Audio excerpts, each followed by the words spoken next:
the latest poll, gear up to host the South Carolina Gamecocks tomorrow night at home in the O-Dome. The Gators are coming off a successful road trip after taking down 2 top 25 ranked teams. Head coach Todd Golden spoke on the team's success. And a lot of it has to do with our ball movement and our playmaking. I think we've done a really good job of getting into paint, playing off 2 feet, and then spraying out when the perimeter shot's available. And then you got to knock them down. We talked about that after the Auburn and Mississippi State game. You know, you got to defend, you got to rebound, you got to take care of the ball. But to go get 2 ranked wins like that, there's a fourth element to that. You got to make shots. And we did that both of those nights, and our guys deserve a lot of credit for it. Gators and Gamecocks tomorrow night at home, tip-off at 8:30. Catch the game live on 1010XL 92.5 FM. It's 65 degrees at 12 o'clock. Time and temp brought to you by Bueller Air and Plumbing. Stay cooler with Bueller. 1010XL is presented by Farah and Farah, exclusive injury law firm of the Jacksonville Jaguars. Protecting you and your family. Call 396-5555, Jacksonville.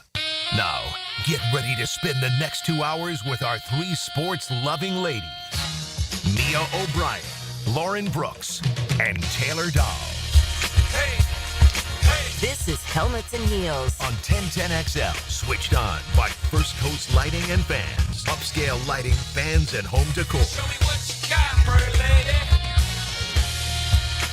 It's a feel-good Friday, and it's also Valentine's Day. Happy Valentine's Day to Taylor and RJ. Happy Valentine's Day. I love your theme that you have pink. going in. Yeah, but your heart sweater's cute. I love it. Well, I'm not wearing it at the moment. But. No, yeah, it's got a little warm in here. But yeah, I got it because I knew this month there'd be a lot of pink things, and so it started with the Donna. Yep. And we did the Donna crawl. Other people did the half marathon and the marathon. They're better people, better athletes than us. But so that was fun. And then I knew we had Pink Day this week, but it was a little bit warmer earlier this week, so I didn't get to wear my sweater. And then yeah, it cooled off a little bit. So perfect timing. Yes, I love it. I'm not the biggest Valentine's Day fan in general, and this stems back. I was thinking about this last night because I was like, why am I not? Number one, I think it's the normal of, okay, if you're in a relationship, you feel like this should be like an all the time, not a day thing.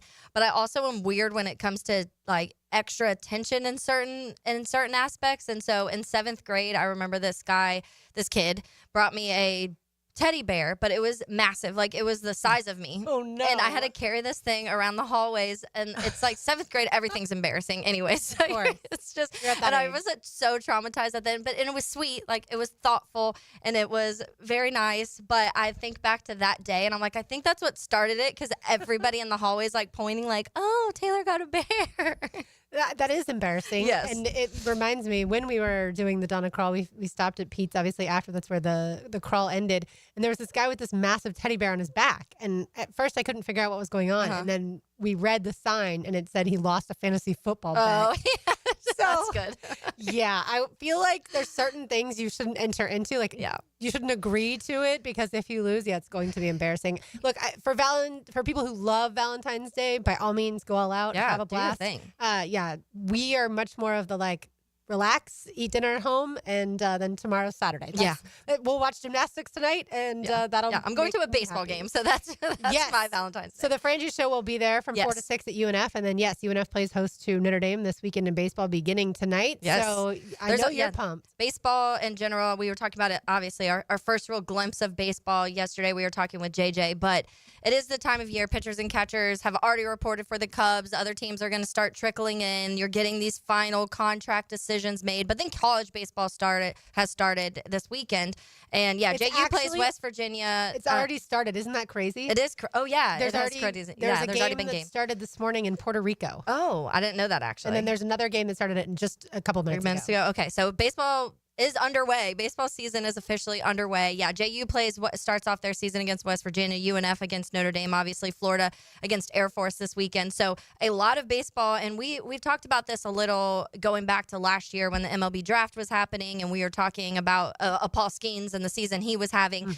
And so I do think that because baseball fans are seeing some of these college players so quickly into Major League Baseball, it adds an extra level of interest, because before it was years. Like, you would see a guy get drafted or you'd hear about him in college baseball and it'd be 4 years later before you're even talking about him on your team. And now we've obviously, Paul Skeens is a big one, but a guy like Jack Caglione and some of these players that you're seeing within that season already, it adds an element for you. Yeah, and FSU plays host to James Madison. Obviously, all the southern schools typically are at home to begin baseball season. Because it snowed in up north today. So yeah, that is not the life for us, that's for sure. But absolutely, to your point, you will already start seeing, as soon as this weekend, guys that next year will be, if not on major league teams, certainly much closer than they would have years ago. And yeah, Jack Caglione, a guy like Charlie Condren, who was at Georgia, going to be interesting to see how fast tracked those types of guys are. Because Caglione is one we've talked about. We're seeing projected to be seen pretty quickly. Well, especially because he is such a good pitcher and hitter, better hitter than pitcher. Yeah. But he does have that dual skill set. And so similar to how we talk about Travis Hunter, what is he going to be in the NFL? Wide receiver or corner? I saw that the combine list of invites were sent out, and Travis Hunter is listed as a DB. Yeah. So he will only be working out as a defensive back at the combine. You have to wonder, did they ask him what he would prefer? Because as most people know, wide receivers make more money than defensive backs. So you would think that he wants to be thought of more as a receiver and then play sparingly as a defensive back. But I don't know how that process works, if they called Dion and said, what do you want to do? Or if they just make that decision. Maybe they're deciding that's what they see him as. But it is interesting because I feel like Travis Hunter is the type of guy who would say, I'm everything. Like, I can be what you want to be. And obviously you probably want wide receiver money over DB money for the most part. So that will be an interesting thing to follow along. And I know we'll have Jacob Infante on later. He covers the draft very closely, so maybe we can talk to him about that, which we have talked to other people before. Where do you see him? Do you see him as a wide receiver, as a DB? Most say, I think, a defensive back, but maybe in packages as a wide receiver. I've heard other people say they have him as their top receiver, even ahead of Tet McMillan. Oh, okay. So, well, and that's what, I mean, who knows? Right, but the sky's also, the limit. If he's doing at the combine, if he's just a DB working out as a DB at the combine, or is somebody going to draft him that high as a wide receiver too, when you're not even get to seeing him in that type of environment? And I'm sure it's too overwhelming to try and do both activities, or all the activities and all the drills for both positions. But yeah, that is a good question for Jacob for sure. And on the other side, by the way, since we were talking about Florida baseball, also we will chat with Zach Albaverdi about the Florida men's basketball team. I'll sneak a baseball question in there for him as well. But obviously he's in Gainesville and covers Florida closely. And this team could be something special. So we'll chat with him about that. Yeah, Dan says he has them going all the way. So. Really? Well, he was talking about they always do their brackets, obviously, for the drill, and if they lose, you have to spin the thing, which was I had to spend 1 year.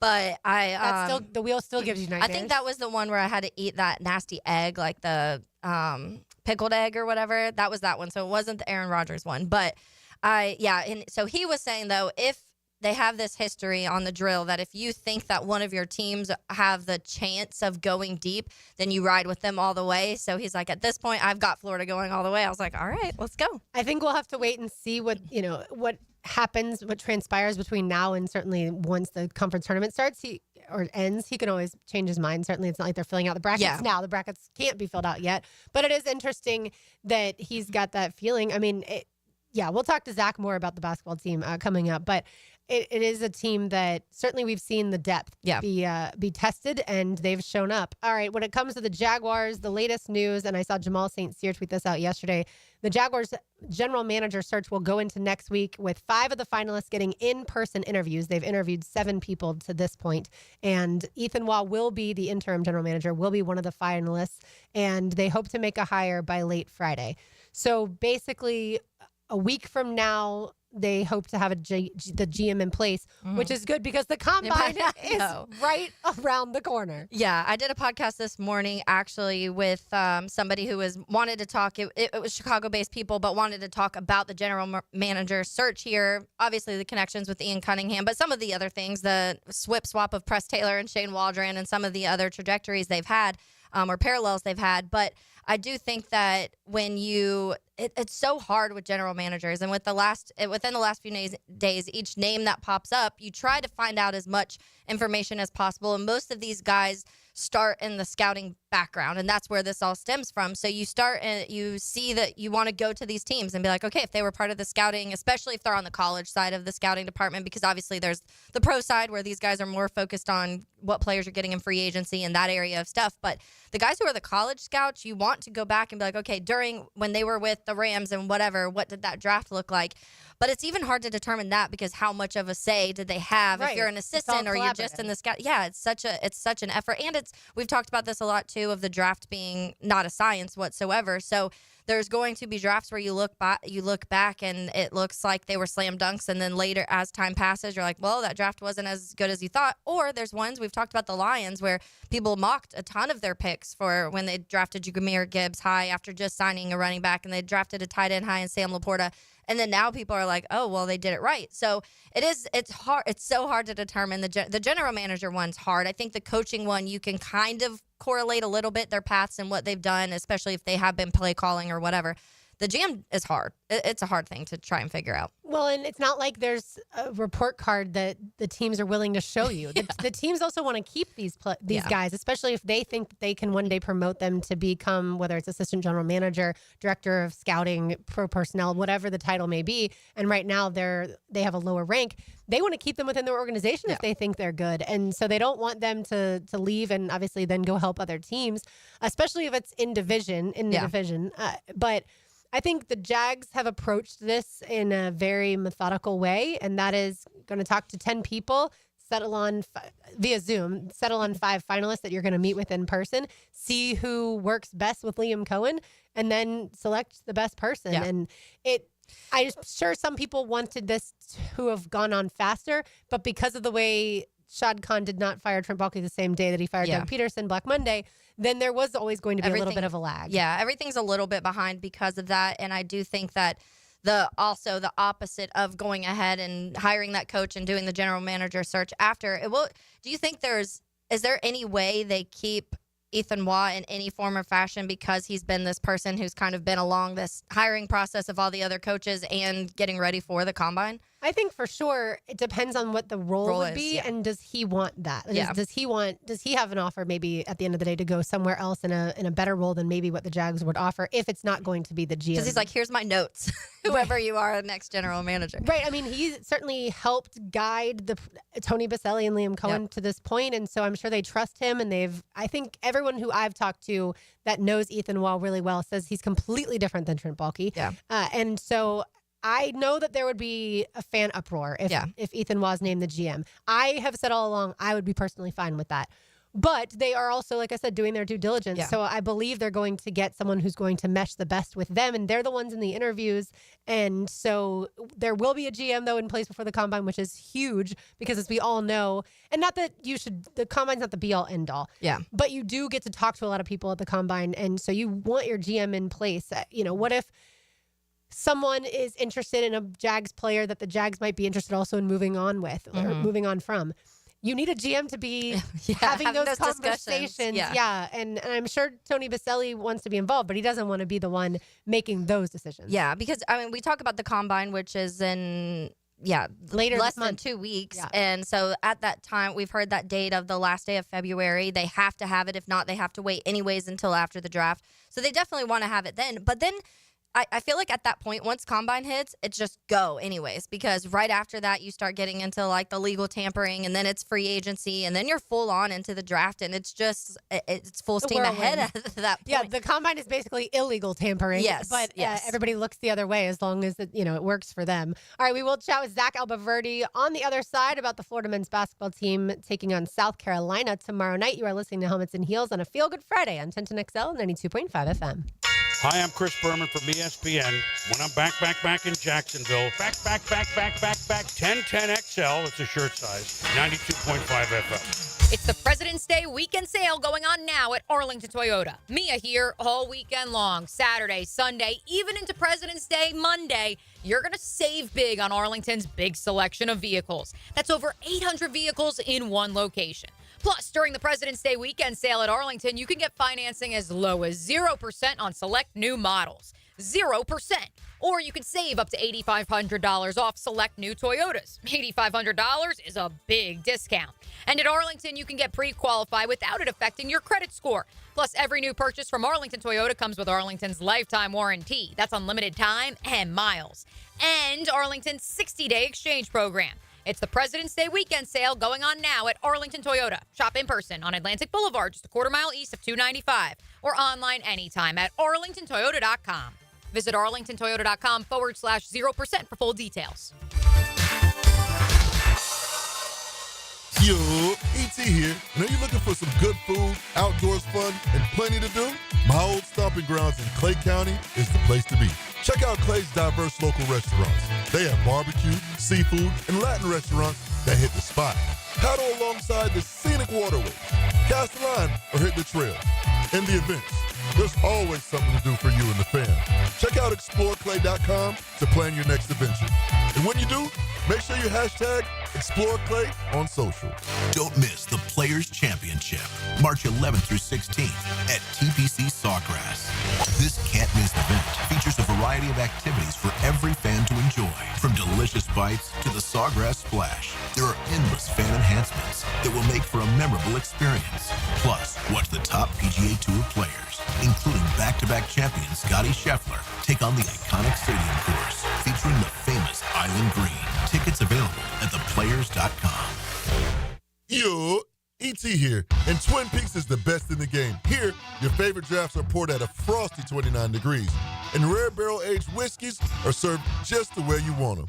It's bigger game days and bolder fight nights. I mean, where else can you find a scratch kitchen that always comes through in the clutch every day, from lunch to late night? Only at Twin Peaks, the #1 sports bar, Twin Peaks. Scratch kitchen scores every time. Dig in the hand-smashed burgers, chef-inspired flatbreads, and more at your local lodge. Come on, somebody. AC replacement? Not warming up when you want it? If your HVAC unit is close to calling it quits, make sure you call Florida Home AC. With over $4,500 in buyback and tax credits waiting for you, take advantage of it. 777-4300 for Florida Home AC. Transform your bathroom with stunning shower glass from Sky Glass Solutions in Jacksonville Beach. For a free quote, call 904-608-5151 or visit skyglasssolutions.com. When you hear Florida Gators baseball on 1010XL, it's brought to you by Renewal by Anderson, the official window and door replacement partner of the Florida Gators, and Farah & Farah, the official personal injury law firm of the Jaguars. When it comes to towing products, your safety is the priority at Cannons of Jacksonville. Cannons has decades of experience to ensure your towing setup is installed with precision and reliability. Visit cannonsofjacks.com, your trusted partner for a smoother tow. Share your voice anytime on the 1010XL text line. Are you serious? Installed by Lifetime Flooring. I gotta say, you're totally blowing my mind right now. If you can't call or email, text us 641-1010. Denny Thompson here. You gotta check out Tyson's Showroom Home Theater with surround sound and comfy theater chairs. You can transform your living room into a cinematic experience. I can stay there to watch all my games. It's that comfortable. Call Tyson today and bring the theater experience home. Tyson Sound and Security, your security, home theater, and home automation experts. New showroom at 3555 U.S. Highway 17 in Fleming, Iowa. Hey folks, Nick here for Zero Res, and if you still have a little bit of time for the hottest price of the year on carpet cleaning, maybe you had people over for the game or you're doing early spring cleaning, but in February, only $147 for 3 rooms, plus the 4th room is free. That's right, schedule now and you'll get 3 rooms for $147, and the 4th room is free. Yeah, the 4th room is on me. Hottest price of the year. Zero Res. Spell it forward, spell it backwards. Zero Res. It's the right way to clean. CEROREZ. Zero Res. Frank Frangie here for Stanley Pools. If you're dreaming of putting in a pool this year, choosing the right company is the most important decision you'll make. I've trusted Stanley Pools to build my pool, renovate my pool, and maintain my pool. Stanley Pools has been the best in the business since 1988, and they're still family-owned. Call them today at 904-269-7277 or find them online at stanleypoolsfl.com. That's Stanley Pools, a family tradition of fine swimming pools. Your home is your sanctuary where memories are made. Jack's homeowners trust Superior Fence and Rail to make their home feel safe, secure, and complete. Imagine a classic wood fence for privacy, sturdy aluminum to protect your pets, or a modern vinyl design that boosts curb appeal. Every fence is built with precision and pride, standing strong in every season. When you're on the fence, about the fence, SuperiorFenceandRail.com. 1010XL is presented by Farah and Farah, exclusive injury law firm of the Jacksonville Jaguars. Protecting you and your family. Call 396-5555. Jacksonville. This is Helmets and Heels. Kept classy by First Coast Lighting and Fans. Upscale lighting, fans, and home decor. On 1010XL. Taylor Dahl, RJ Saunders. I'm Lauren Brooks with you. Mia O'Brien on vacation until next week. We do have a little bit of news for everybody. Well, two different pieces of news. One, the Jaguars have completed the interview with Ian Cunningham. He, of course, works for the Bears currently, and he's been one that we've talked about a ton on our show. So that's an interesting name to keep in mind. And then when it comes to men's basketball, we're going to chat with Zach on the other side now because the time had to be pushed back because a certain player on the Florida men's basketball team that we thought was going to medically redshirt this season just announced that he will play this season. That is Micah Handlogton. So very exciting for him. We knew that he was cleared medically. Yeah. And then a lot of people thought he would have played a couple weeks ago. And then it went back to, well, maybe he's going to redshirt. And so it's been kind of unclear. And then when Alex Condon went down the other night with that ankle injury, especially before we knew the severity of it, you wondered if Micah would then decide not to redshirt and to actually play. So this is huge. And what this says to me, Taylor, is that Micah believes this team is special. Yeah. And he knows that they might need him in this stretch with potentially without Alex Condon. And I was about to say, do you think that may tie to that at all, that maybe Alex Condon needs a little more time than people maybe hoped or thought? I know that he's not going to play. Alex Condon is not going to play tomorrow night against South Carolina. Yeah. He's also, Todd Golden announced that Sam Alexis will also not play. And so I do think that this is less about those injuries and more about Handlogton thinking that this team could really make a deep run in the tournament. And so at least that's what it says to me. Yeah. But it's really exciting. Micah, Gator fans know this, but for people who don't watch Gator basketball, Micah can be seen on the bench, always the biggest cheerleader. I mean, even from when I saw the Gators play here in the very first game of the season against USF, and Micah Handlogton at that point in time was jumping up and down, so excited for his teammates every time they hit a three, especially, or anytime they make a hustle play. Like, he is the loudest voice. Yeah. And so it's awesome after that really gruesome injury that happened last season. And he's a guy that is also really talented. Like, that's the last part that I'm getting to. You're like, by the way. And by the way, the team changed when he got hurt last year. Absolutely, yeah. And it was towards the end of the season. Yeah. But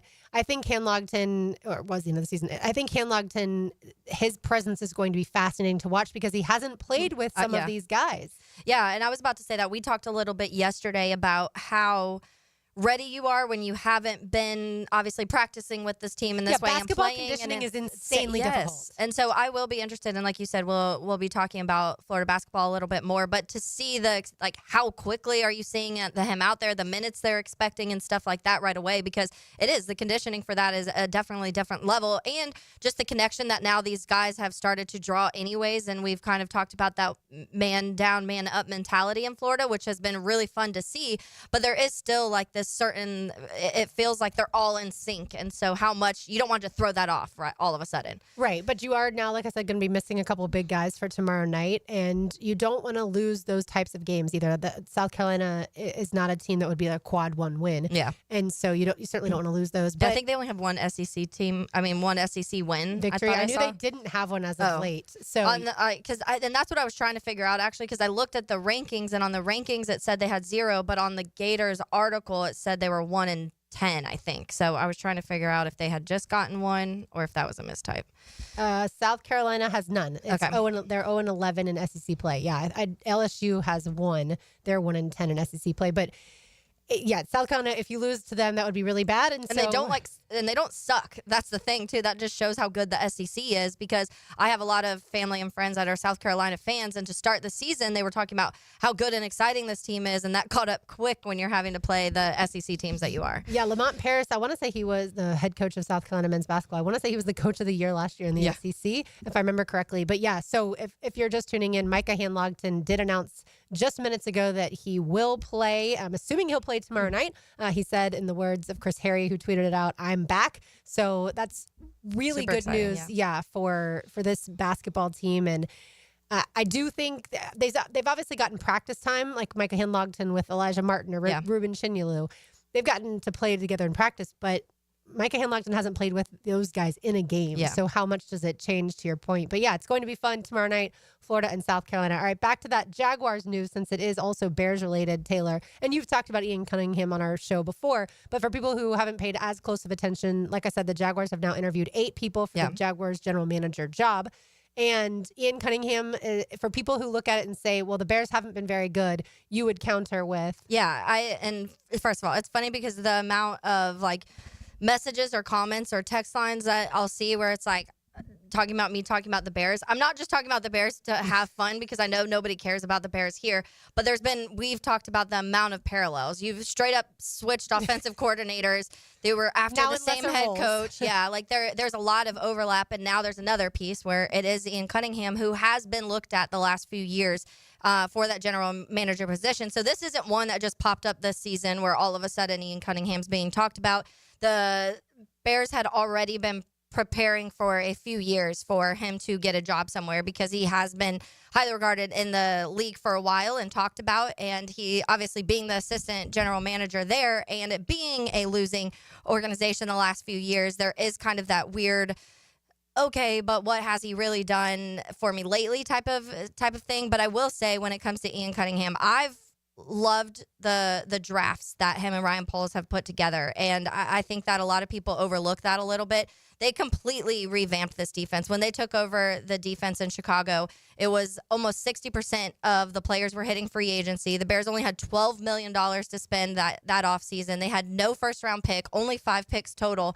So they were starting from nothing, and that's just what Ryan Pace left that organization with. And so when they took over, they were in a deep hole that they had to build themselves out of, and including, I'm trying to remember the exact number. I want to say it was like over $180 million in dead cap they were dealing with too. Oof. And now Ian Cunningham and Ryan Poles have gotten that number down to under $1 million in dead cap that this last season that they were having to deal with. Like I said, the roster was bare. They had to figure out a lot of things, and now you do have a lot of building blocks with the DJ Moore, Roma Dunze, obviously Caleb Williams, and you were going through that with having to figure out if you're keeping Justin or drafting Caleb. But the defense to me is the one that has stood out a lot, and when we're talking about here, the issues on defense, that's what I really, because their eye, both Ryan Poles and Ian Cunningham's eye for defensive players when it comes to re-signing Jalen Johnson, when it comes to drafting. And I know Tyreek Stevenson's in people's mind is the Hail Mary fail, but he's been a really good outside corner. He's only in year 2, and each year he's gotten a little bit better. He's had his flaws, but it's somebody that they got a little bit later out of Miami. But every Kyler corner, Gordon, by the way, has flaws. Every corner, even there's the best there's going of to be them. moments, especially when you are learning in the NFL speed in general, and you see guys come in like a Cooper DeJean, who you're like, okay, well, they can do it really quick. But when you talk about that nickel corner, they have a guy named Kyler Gordon. Both safeties, they went and signed Kevin Byard this last offseason. Jaquan Brisker is one of the better safeties in the league too. The way that they've fixed that secondary, and even up front, they still need a little bit more help, but make trades for Montez Sweat and add that pass rush into the group, drafting Javon Dexter and signing Andrew Billings. I don't think a lot of those names are all things that Ian Cunningham has been directly tied to, those signings specifically, who have made this defense a top 5 one for the majority of the season this last year. So instead of getting rid of Rayshon Jenkins and Darius Williams. Yes, you developed, and that's what he sees. That's one of the things I've heard about Ian Cunningham is he's really good at eyeing talent that maybe needs a year or two, but he's very adamant about if you develop these guys properly, they can be top players in the league, and almost every single one has ended up transpiring to that. Darnell Wright was one of the guys that he really, really liked too, and he was one of the top He was a top 15 right tackle this last year. So I hear a lot of SEC names. Yeah, there is a lot of As you SEC. He mentioned loves this. the SEC. That is something that there's guys, Zach Pickens from South Carolina. He loves the SEC guys in general. And so I think it's fascinating because you go through a guy like Ian Cunningham who, like I said, the wins and losses aren't in his favor. And that's kind of unfortunate because I do think he's done a lot of really good things. And it goes back to Hard Knocks. One of the things that I think stands out to me the most is Ryan Poles wanted to trade up for Rome Odunze in that draft. And Ian Cunningham was like, relax. Let's just calm down.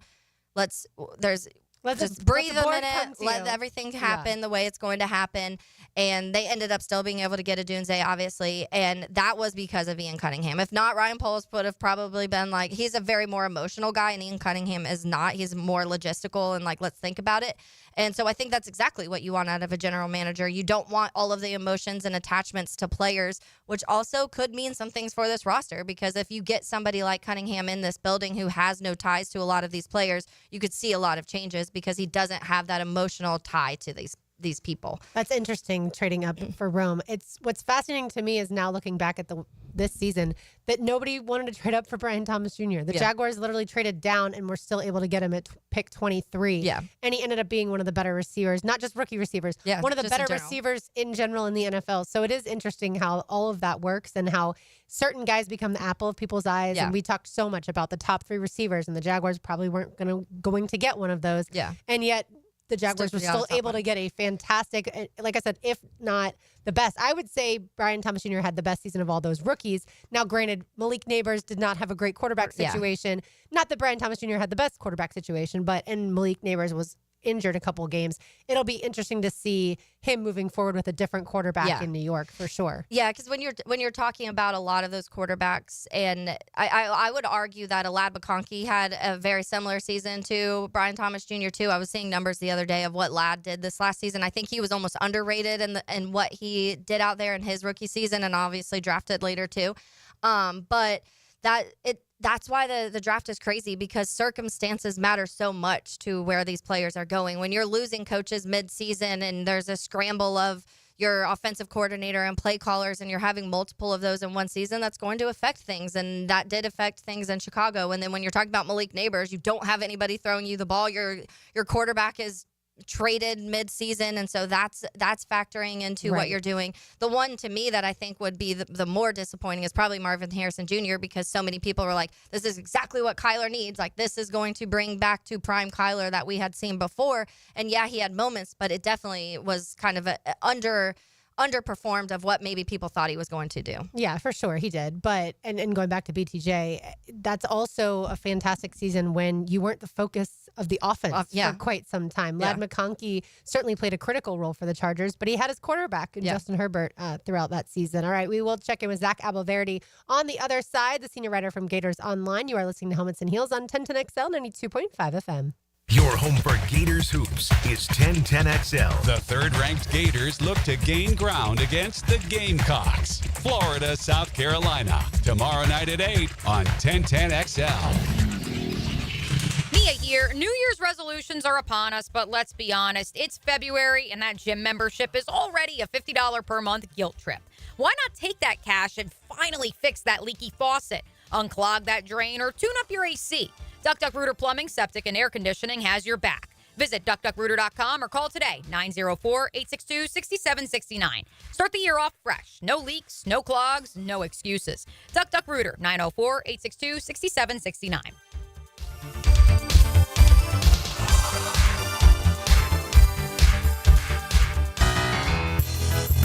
This is Mark Nato. My sons and I have seen the doctors and PAs at Southeast Ortho for everything from lumbar spine stress to elbow tendonitis.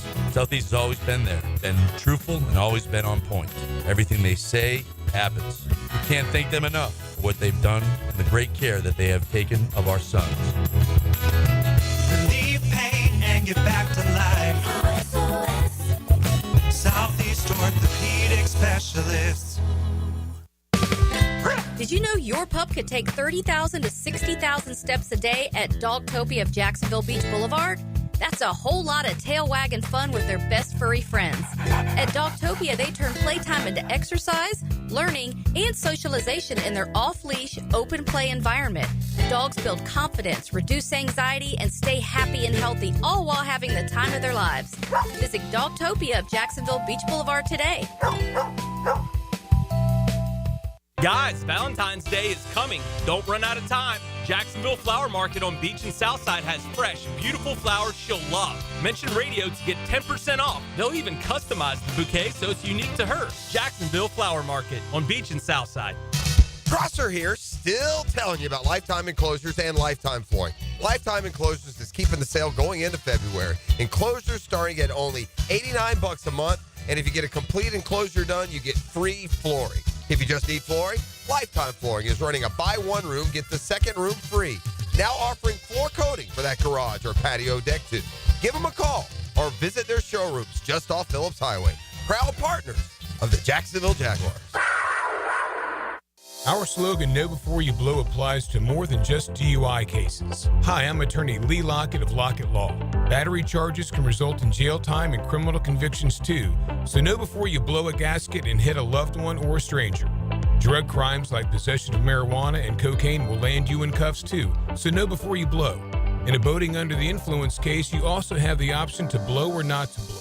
So know your options. Know before you blow. Go to knowbeforeyouBlow.com now. Offices Jacksonville. This date in sports history is brought to you by Southeast Orthopedic Specialists. On February 14, 1966, Wilt Chamberlain of the Philadelphia 76ers scored 41 points in a game against Detroit, breaking the NBA's all-time scoring record at the time. James Weldon Johnson, the American writer as well as civil rights activist, was born in Jacksonville, Florida in June of 1871. He was a secretary with the NAACP in 1917 and became one of the organization's most decorated leaders. He and his brother penned the widely popular song Lift Every Voice and Sing, a piece that's an anthem and an inspiration to African Americans. I'm RJ Saunders, and this Black History Month profile is brought to you by Instant Keys, fast professional locksmith service. If you're at home on the range, tee it up with the Edwin Watts Golf Hour. Tour news, local updates, and the latest gear. The Edwin Watts Golf Hour. Saturday morning at 10 on 1010XL. $5,000. That's the average amount of money people in the U.S. are now spending on gas in a year. $5,000. That's crazy. If you drive, you have to download Upside, the free app that gives you cash back every time you get gas. That's right. You can earn real cash back with Upside just by buying the gas you're already buying. You can literally start earning cash back today. I use Upside every time I fill up, and I've already made around $300. You're putting gas in your car anyway. Why not get real cash back? If you like free money, download Upside. I'm saving the cash I earn from using Upside to help pay for a vacation later this year. Download the free Upside app now to earn cash back every time you buy gas. Use promo code TURN to get an extra 25 cents per gallon on your first tank. You can cash out anytime right to your bank, PayPal, or a gift card for Amazon and other brands. Just download the free Upside app and use promo code TURN for a 25 cents per gallon bonus on your first tank. That's code TURN for a 25 cents per gallon bonus. Hey, this is Bert Cannon with the First Coast YMCA. Youth sports at the Y can help nurture your future athlete's potential and experience the joy of being a kid. At the Y, we're providing a safe, clean, and fun environment with basketball, soccer, volleyball, gymnastics, elite skills training, and more. Best of all, participation in Legacy Youth Sports League is free with your family membership. Visit fcymca.org to learn all about youth sports at the Y. Need cash? Beaches Jewelry and Pawn has cash, and they're ready to buy guitars, surfboards, jewelry, firearms, tools, and especially gold. And gold market prices are at a record high. Get cash on the spot at Beaches Jewelry and Pawn in Jacks Beach. Have you got concrete or asphalt rubble piling up? Arcosa Crushed Concrete will pay you for it and recycle it. They're just minutes from Everbank Stadium on Talleyrand. Call Arcosa Crushed Concrete and get paid for what you don't need. ArcosaCrushedConcrete.com. 1010XL is presented by Farrah & Farrah, exclusive injury law firm of the Jacksonville Jaguars. Protecting you and your family. Call 396-5555. Jacksonville. Helmets and Heels is switched on by First Coast Lighting and Fans. Upscale lighting, fans, and home decor on 1010XL. Happy Friday, everybody. Happy Valentine's Day. Taylor Dallas here. RJ Saunders. I'm Lauren Brooks. Me O'Brien on vacation until next week. And it's time to welcome in our first guest, Zach Abelverdi. He covers Florida for Gators Online, a senior writer there. Zach, I know you were there moments ago when Micah Hanlogton announced that he is going to play this season. I feel like following him and his progress has been a little bit of a roller coaster. Gator fans were so excited a couple weeks ago that he was going to play, and then it seemed like he was going to redshirt, but now he's back. And what are your expectations for him? Yeah, this is a huge development for Florida, something that's kind of been a lingering story potentially for them since he got cleared a couple weeks ago. I asked him actually just now if he thought about returning against number one Auburn, because, of course, that was the team that he suffered the injury against. He said it crossed his mind, but he's really been wanting to get out there with the team, knowing that this is a potential Final Four national championship squad. And I think that the injury that happened on Tuesday night to Alex Condon, who's going to be out 1 to 2 weeks with a sprained ankle, I think that kind of maybe gave him the extra push that he needed. And Todd Golden also revealed that Sam Alexis, another one of their bigs, is going to be out as well. So they need some bodies down there in that front court, and what better guy to plug in there than the number 5 offensive rebounder in the country last year. So getting a 7'1" center back in Micah Hanlogton is just a huge development for this Florida basketball team that was already playing at an elite level. Zach, what do you think this looks like right away when it comes to minutes and how much he is mixed into at least the starting reps when it comes to Hanlogton? Well, I think that he's right now going to be the third guy in that front court rotation. He's not going to start out of the gate, despite being a starter last year. They are going to work him back into it. I think that they feel good, obviously, about Thomas Houck, who's been coming off the bench as kind of like Florida's sixth man, but he's just been playing out of his mind recently. So he's going to step into that starting role at the 4 spot, and Ruben Chinyelu is going to continue to start at center. And then Hanlogton will be the first guy that they kind of work in off the bench. I would imagine that as the season, or should I say the rest of the regular season goes, he will continue to play more minutes. I don't know if he will ever maybe start a game this season, especially once Alex Condon comes back. They might not need him to, but he will definitely be somebody that they play in the rotation. And honestly, he's probably going to take some minutes away from somebody in the front court. But for the time being, he's going to fill the void of Condon and Sam Alexis being out. Zach, I'm nervous that Todd Golden is having so much success that the NBA is going to come calling sooner rather than later, because look at some of these guys that he's been able to find that were not necessarily 5-star guys. And so, sure. Yeah. And so my concern is that he's going to leave at some point sooner rather than later. That's a good problem to have, I guess. When We've been there before, though, Zach. We've been there before. You can have him back. Yeah, and look, that's I don't know Todd's career aspirations other than I just know that he really likes being in Gainesville, and I think that he likes where he's got this Florida basketball program. That's not to say that there's not another job that could take him away from Gainesville.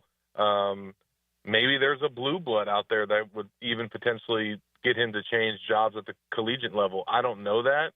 However, I do think after this season and the run that they could potentially have in March, that he will be due for probably another contract extension. And I would imagine that a lot of the big money boosters at Florida who've already been kind of invested in his program from an NIL standpoint, I think that they're going to be even more invested moving forward. And he should have the resources and be taken care of financially to not necessarily be looking to leave. I just think that it may have to take an NBA organization or a franchise that just really jumps out at him to feel like he wants to make that move. But I don't think that that's anything he's looking to do anytime soon. Good. Thank you. Yeah, Zach, we were joking about it a little bit earlier in the week because I'm a Bulls fan. And I was like, if you guys want to trade, I'll send Billy Donovan back and I'll take Todd Golden in Chicago right now. But I'm a Bulls fan as well, so that would be interesting. It would. The other day, though, when you're talking about the game that Alex Condon went down, 5 different Florida players scored in double figures in that game. And I think when we talk about this Gator basketball team and the balance and the depth on the bench. I feel like that kind of epitomizes what they've been able to do, especially this last few weeks with knocking down another number one team. Do you agree with that? Yeah, I mean, you just look at what they just went through this past week. They beat a number one team on the road for the first time in program history, and then followed that up with another win on the road against a top 25 team, and that's the first time in program history that the Gators have won back-to-back games on the road against ranked opponents. So they just made history twice in a week, and they did that without Elijah Martin in both games, and then without Alex Condon in the second one. And to be able to have Denzel Aberdeen and Thomas Howe, two bench players, step in, and, you know, Denzel Aberdeen scored 20 points the other night in Starkville and led the Gators in scoring. And then I don't know if you guys saw, but Thomas Howe put up a stat line that hadn't been done by an SEC player since John Wall at Kentucky. Wow. It was like 16 and 9 with 8 assists and then multiple steals and blocks.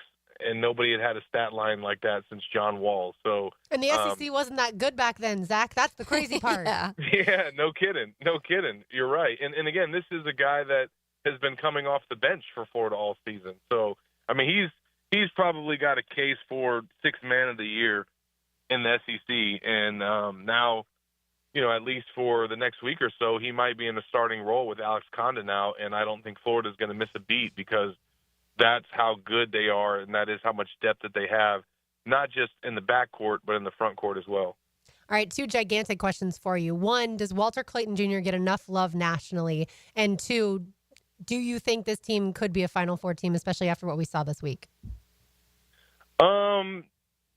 You know, we'll find out. He was just named to the John Wooden midseason watch list as one of the nation's top 20 players. So, you know, there's some recognition there.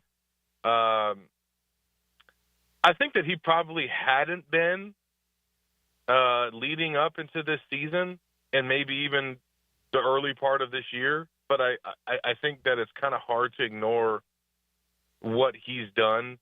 And, you know, the big question mark with him was whether he could play point guard.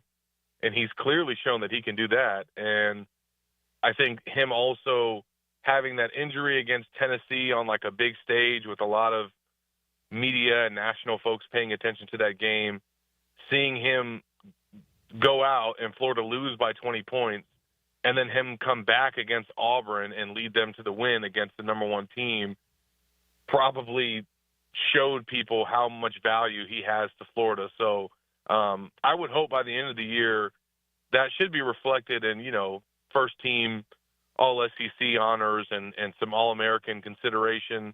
You know, I asked Golden last week if he thought that he was starting to make his case for Player of the Year. I know Janai Broome is the heavy favorite, but Walter's having a pretty special season, and so is the basketball team. Like, I totally think that they've got Final Four potential. To be honest, given the fact that they've beaten two number one teams, I don't think people realize that stat came out that said that they're the fifth team that's done that, beat two number one teams in the same season. But they're only the third team that's done that in the regular season. There's only been two other teams that beat two number ones in the regular season. Both of those teams ended up being a number one seed in the NCAA tournament. So Florida's got a chance to be a very high seed. And I think the fact that they've shown that they can beat squads like Auburn and Tennessee tells me that they don't just have Final Four potential. I think that they've got national championship potential. But obviously they got to get healthy and stay healthy once the dance approaches. Zach, when we zoom out a little bit and we look at the SEC as a whole, there's a lot of people that I've talked to that are saying it could potentially be where 13, 14 of the 16 SEC teams make the tournament, and that just is kind of a testament to how good the Southeastern Conference basketball is playing right now. But when you look at that, I do feel like it credits even more to Lauren's point a second ago, what Florida has been able to do with the schedule and with a team like Auburn, who does sit at number one still, how did you feel about that when they were still ranked one over Florida after the loss? I mean, I asked Todd if he thought that they should be ranked number one, and he said not necessarily. I personally feel like you can make a strong case that they have the best resume to this point. They definitely have the best win of the season. Nobody's got a better win than Florida's win, but at Auburn. But, it keeps a chip on their shoulder, I guess. Auburn and Alabama are going to play tomorrow, so that might allow Florida to move up again, depending on how that game goes. And but at the end of the day, for Florida, they just want to be one of the top 4 teams in the country, because that means they're going to be one of the top 4 seeds in the tournament. And I think that they've firmly put themselves in that discussion. Even if they happen to take another loss at some point and maybe drop to 5 or 6, they're going to be consideration for a number 1 seed already with their resume. Absolutely. Zach Albaverdi with us from Gators Online. All right, Zach, I want to shift over to the baseball team since the season does start tonight. I cannot remember a season that was wilder / more fun than last year's Gator baseball season. We literally, some people thought Florida didn't even deserve to get in the tournament, and then obviously closed really strongly. What does Kevin O'Sullivan's team look like now? We certainly are aware of the starting pitching rotation, but what do you think this baseball team ranked 10th in the country is going to do this season? Yeah, I think that their hope is that they will play with a little bit more consistency and not have such a volatile regular season and be kind of on the brink of trying to make the tournament. They were 26 and 26 with 2 games to go in the regular season last year before they got hot. So I think that they feel like they'll be have a better record, be more competitive in the SEC. And I think the biggest thing that some of them have said to me and people in the program too is just that despite losing Jack Caglione and the weapon that he was on offense, they still feel like they're going to be able to score and maybe score in a more variety of ways instead of just the long ball, and that they've added some guys that can do a lot offensively with the bat. So we'll see how it plays out. Obviously, you got to see what it looks like, and I think they're still tinkering with their lineup and what they want their order to be, but they love their depth. Kevin O'Sullivan and Ty Evans said that this is the most depth that they've had in years. So that's certainly what you want to hear going into the season. Yeah, I definitely think that you don't ever want to be put in the position where you have to win your final 6 games or whatever it is to get into the tournament. But I do think it was a testament to what Kevin O'Sullivan has done there at Florida, because no matter what, even in the seasons that aren't their best seasons, he's battled the way. The end of that season was incredible to watch. Oh yeah, and they've got a chance to definitely make Omaha once again. That's going to be their goal, and if they can do it, that'll be 3 straight trips to the College World Series, and it'll be the 3rd time that Kevin O'Sullivan has done that, which is just incredible what he's been able to do with the program. And they obviously, losing Jack that's going to be hard to replace, and obviously he was one of their starting pitchers too, so they're going to have to adjust there. But they really like their pitching staff. They've got a young guy, Aiden King, that I think is going to be a special guy on the mound, just despite being a freshman. He's not going to start, but hearing some rave reviews about him coming out of high school. So I'm excited to see what they look like tonight. Absolutely. It's going to be fun. And for people who've never been to the ballpark, I tell them, make sure you go. It feels like, a major league ballpark. It's awesome. I was about to say Aiden King's from here. I remember that name very vividly last year. Yeah. Yeah.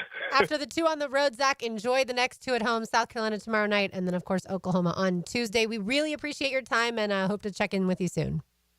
Absolutely. Thanks, y'all, for having me on. There he goes, Zach Albaverdi. And, it was a really fun ending to the baseball season last year. Obviously, Florida, one of the final 4 teams standing there in Omaha. And then it's been a really fun men's basketball season. Yeah. And really, the football season started off not so great, as everybody knows, but then ended up finishing really well. The fact that Florida won 8 games with the schedule that they had was incredible. And kind of similar, honestly, where there was a lot of disappointment early in the baseball season last year. Yeah, people, like we said, like Zach said, 26-26 with 2 games left to play. But because the SEC is so good, we talk about this in men's basketball. We talk about this certainly in football. In baseball, it's the same way. You look at a top 25, it's always a ton of SEC teams. And so Florida had a really good strength of schedule and, like we said, closed well. That baseball season begins tonight for the Gators. Going to be fun to follow all season long. When we return, we will turn our attention to the draft. And Jacob Infanti will join us. You are listening to Helmets and Heels on 1010XL 92.5 FM. Now you can watch 1010XL shows all day on X, Facebook, and YouTube. Brought to you by MyBookie. Experience Vegas from the comfort of your phone anytime, anywhere. Sign up today. Use promo code 1010XL. This is 1010XL. Now that's impressive. This is the Mangler. Years of playing football coupled with lifestyle left my feet mangled with neuropathy. I was experiencing burning, tingling, and numbness. I spoke with 2 foot specialists and they told me there was no cure. They were wrong. I found Dr. Nate Riddle in Ponte Vedra. After utilizing his neuropathy treatment for only 2 weeks, I noticed a difference in my feet. I was regaining my feeling and balance. If you want relief from nerve pain, call Dr. Nate for a free consultation at Riddle Wellness, 904-395-5598. Value or flavor? Price or taste? Why choose when you can get both with everyday deals at Sonny's? Right now, you can get the pork big deal for $10, the pork and rib combo for $12, and all you can eat ribs for just $19.99. Yep, you heard right. All your favorites are now available all day, every day. And that's why it's always Sonny's here. Sonny's Barbecue, local pitmaster since '68. Hey gang, Prosser here. We've talked about some of the struggles that you may come across when it comes time to sell your home. We've told you how great Chad and Sandy are at chadandsandy.com. But they're also great when things are going good and the economy is showing positive signs. Now may be the time to sell your home at the price you want. It's easy to find out. Get friendly expert help from the Jacksonville agents who eat and sleep local real estate. Call my agents, Chad and Sandy Newman. So maybe you want guaranteed no-hassle home sale but don't want to give up hard-earned equity to do it. Chad and Sandy can do that. Maybe you're worried you won't sell your home for the price you need. Well, let's take care of that right now because here's the Chad and Sandy guarantee. Your home sold at an agreed-upon price and deadline or they will buy it. Jonathan in Mount Pleasant said the only thing standing between me and my dream of traveling in my RV was the sale of my Mount Pleasant home. I heard Chad and Sandy on the radio and called. Crazy results in just 3 days. Multiple offers, full asking price. You can get it too. Call today or go to chadandsandy.com. Joe C. for Blossman Gas. They've been providing hometown service and the comforts of propane to home and businesses since 1951. Imagine movie night spent around glowing gas fireplace logs, cookouts in the backyard with your propane grill, or laundry done faster with your gas dryer. Blossman has a wide variety of gas appliances to fit your needs. Propane delivery, gas appliances, and a full-service team. Blossman Gas is your local company for everything propane. Blossman Gas, log on, blossmangas.com, and check out the Blossman difference. When you're experiencing sudden, unexpected dental pain, the last thing you want to hear is that your dentist can't see you until next week. That's why I'm so glad I found Harbor Dental Care. Whenever I call, they always find a way to see me within 24 hours, and they can usually fix whatever's wrong the same day. Plus, they have locations throughout Jacksonville, so no matter what side of town I'm on, I can always count on the same great care. If you want to find a dentist who believes in treating people right, learn more at harbordental.care. That's HARBOUR dental.care. If you're cooking for your sweetheart this weekend, Southern Steer Butcher has you covered. An easy-choose Valentine's Day special menu with the best meats in town. Full V-Day flyer at southernsteer.com. For tasty tips and juicy breasts, choose Southern Steer Butcher. Hey everybody, Jennifer Marion with Randy Marion Cadillac in Jacksonville here to say hello, and we'd sure like to have your business. You know what? They're gonna love the king of price. My dad believes in making great deals and having a great selection in stock. Cadillac XT4s, XT5s, and XT6s, and Escalades. The all-electric Cadillac Lyriq. CT4s and CT5s. Cadillac luxury and selection is just waiting for you. At Randy Marion Cadillac, Southside Boulevard, Jacksonville. And don't forget, tell them Jennifer sent ya. Tired of seeing the signs of aging in the mirror? Fine lines, sun damage, redness? They don't have to be part of your future. I'm Dr. Mark Capsule, a board-certified dermatologist, and I can help you look and feel your best without invasive surgery or painful treatments. Imagine rejuvenating your skin in a relaxing, comfortable environment with minimal to no downtime. Smooth out fine lines, even skin tone, and restore that youthful glow. Find out how to look and feel your best at Dermagnify.com. Dermagnify.com. Home of the Jacksonville Jaguars. WJXL AM Jacksonville Beach. WJXL FM Jacksonville Beach. Hammond, Valentine's Day is coming up. Got any romantic plans? Dad, I'm married to Clean Air. My plan is to help Jacksonville families breathe easier. You're helpless, but Clean Air does sound nice. Can duct cleaning really help? Absolutely. Dust, allergens, even odors can build up in your ducts. Cleaning them now makes your air fresher and healthier for your family. The EPA says better indoor air quality can reduce health risk. So cleaning ducts are like Valentine's Day gift for the house. Exactly. Forget chocolates. Fresh air lasts longer and doesn't melt. Plus, we've got a February special, $100 off your total. All right, sign me up. Maybe fresh air will make Mom fall in love with me again all over. You'll have to take her to dinner for that, but cleaner air will definitely help. Fair enough. Jacksonville, if you're ready to show your home some love, Google Zero Res and read over 7,000 five-star reviews. Zero Res. Spelled forward or backwards, it's the right way to clean. CEROREC. Zero Res. When you need a mechanic you can trust, call Sam, Harry, or Joe at AA Automotive on Richard Street. From oil changes to complex engine repairs, AA Automotive promises expert service and honest pricing from a local family biz. AA Automotive on Richard Street. This is Molly McDonald with your 1010XL Southeast Orthopedic Specialist Local Sports Update, brought to you by Clay Solar Installation Partners. The JU men's basketball team takes down another conference foe after defeating the Central Arkansas Bears last night 77-62. Dolphins star Robert McRae recorded his 1,000th collegiate point, leading the team with 16 points. The Dolphins improved to a perfect 6-0 on the road in conference play.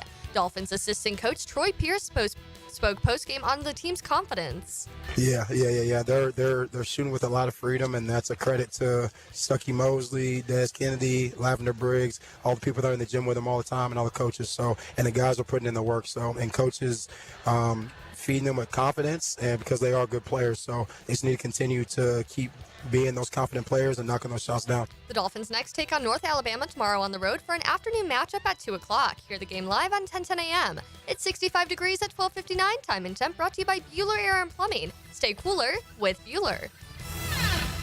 1010XL is presented by Farah & Farah, exclusive injury law firm of the Jacksonville Jaguars. Protecting you and your family. Call 396-5555. Jacksonville. Light up your lunch with Helmets and Heels. Presented by First Coast Lighting and Fans. On 1010XL. All right, time to get into a little draft talk, Lauren. I feel like we haven't fully dove in. Yeah, we haven't immersed ourselves into the draft talk yet. We're still waiting for a general manager in Jacksonville, so that's number one. But we'll touch on some stuff today, and we're going to be joined by Jacob Infante. He works with me with Windy City Gridiron, but he also is a draft analyst for PFN. And so, Jacob, thank you for hopping on with us. I appreciate it. I know this is the time of year where you are really going crazy. Oh yeah. No, I appreciate you having me. It's definitely a fun time of year for sure, especially being a draft nut like myself. So it's busy, but it's a fun type of busy. It's funny because I remember last year, Jacob, where you had tweeted, and it was late in the 6th or early in the 7th, where you said, okay, this is the first draft pick that I had not heard of. And that was crazy to me because once we get to the 4th, I start being like, who are these guys? And so that's how in the weeds Jacob is. But I want to start a little bit. There's a lot of conversation of what exactly will happen with the Tennessee Titans. And I do think that affects some things when it comes to if they select a quarterback, if they trade back, if anybody wants one of these quarterbacks bad enough to even move up. But there's certain players that have kind of been mocked here or talked about here in Jacksonville, possibilities of still being available at 5 no matter what happens there. And I want to start with the first one, which is Mason Graham. This is a guy that in a position that the Jaguars that is a very heavy need. The trenches on both sides are what we're talking about here in Jacksonville, along with the secondary. But I've seen some stuff recently about Mason Graham, and when you talk about the power he has against the run, and some people have a little bit of concerns about the power when it comes to the true pass rush. But share your thoughts on Mason Graham, his fit, and what he's really good at. Maybe some of the things maybe he's not so good at. Yeah, so I think there's definitely a lot to like with Mason Graham, and definitely I think a lot of that does come with his finesse and his overall athleticism. I mean, he's quick off the ball. He's got an explosive first step. You get him out in space. He's a really good athlete for a D tackle, and I think he uses his hands really well. He's got a good variety of techniques and moves that he can use to stack and shed blocks, and I think that helps him out as a pass rusher, but especially against the run. I think he has that good understanding of who's shooting up his gap, who's necessarily, if the ball carrier's coming his way, all right, this is how I need to free up my hands to make a tackle.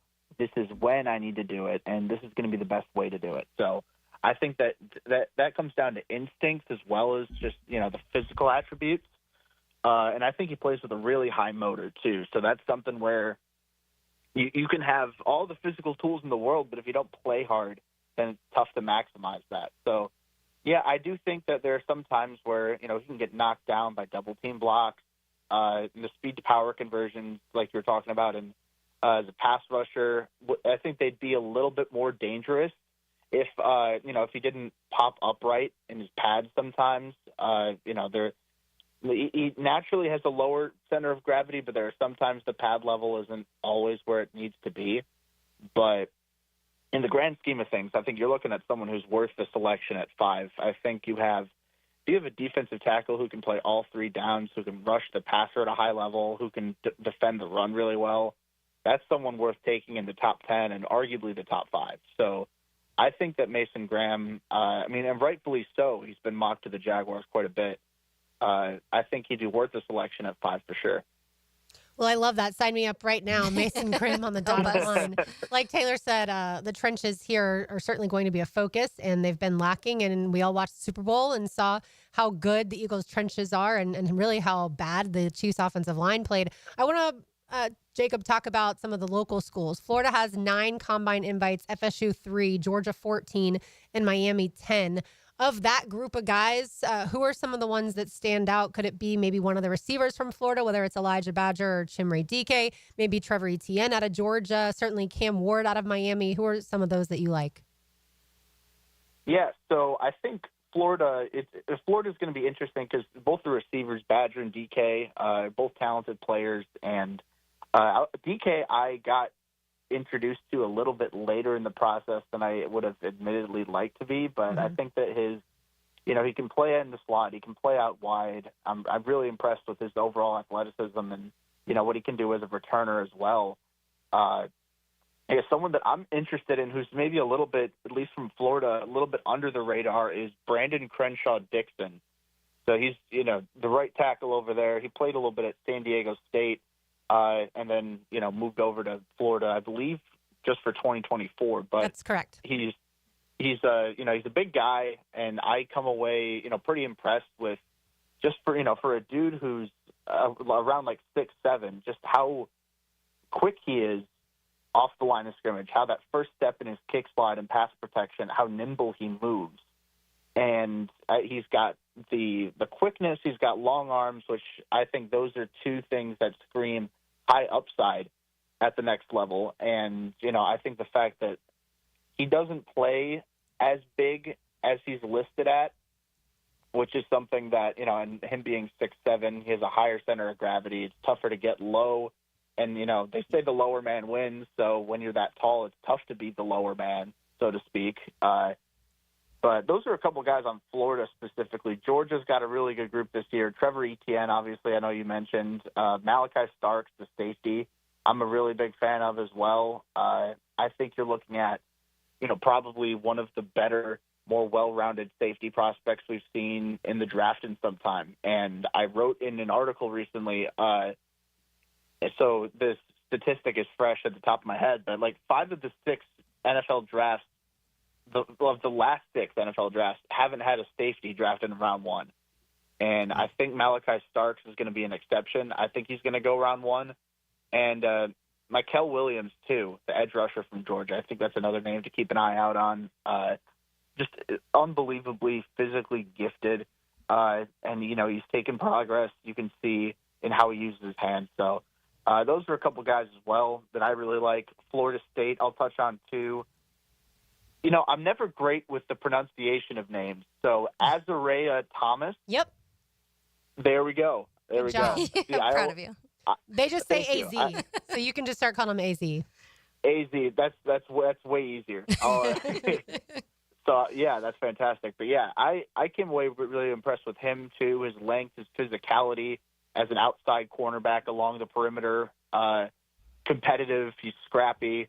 And he moves pretty well too. And I think something that's pretty encouraging is, he brings a lot of value as a run defender. And everyone complains these days, the cornerbacks, they don't try in run support. They don't tackle very well.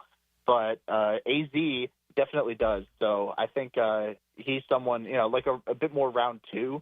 And I know like some mocks have had the Jaguars looking at cornerback in the first round, but if they wait till the second round to do that, then I definitely think Thomas could be someone they consider. Jacob, I want to talk a little bit, expand on the safety side, because to me personally, the Jaguars need two safeties, and I'm thinking they'll probably address one of those in free agency, getting a veteran safety in here in some form or fashion. But that was one of the worst, if not the worst room here in Jacksonville, and that's saying something because there were several of them. But you mentioned Malachi Stark, some of the names after that, Xavier Watch, Sebastian Castro, Kevin Winston Jr. What are your thoughts on that safety group in general this year? Is it something that if it is a dire need, do they need to approach that in the second or third? Can they get a guy later? What are your thoughts on that?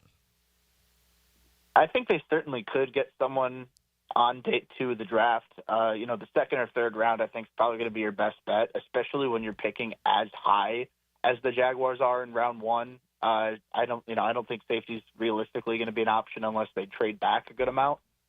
But, like you said, I think there are a good handful of guys in that second, third round range. Xavier Watts out of Notre Dame is someone I really, really like. I think that he brings a really high football IQ.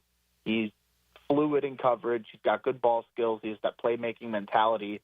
I think that if he just gets a little bit better as a tackler, he's again an extremely well-rounded player. I don't think he'll go in round 1, but I think he has the chance to be one of the best defensive backs out of this class. Kevin Winston, another dude out of Penn State, I think that's probably more of a third round type of player. Someone I really like, a big-bodied, physical type of safety. And someone that I'm interested in that I think the league is going to be really high on is Nick Imanwori, the safety out of South Carolina. So he's the dude, he's about 6'3", 6'4", 220 pounds. I mean, he's just a super-sized type of safety. And for somebody who's as big as he is, he moves really well. He can make plays on the ball, good ball skills when he's tracking down the deep ball. He's got the body control. He's got the tracking capability. That's all there.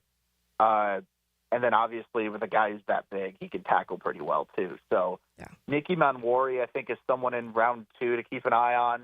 Xavier Watts as well. I know Sebastian Castro is another guy you mentioned.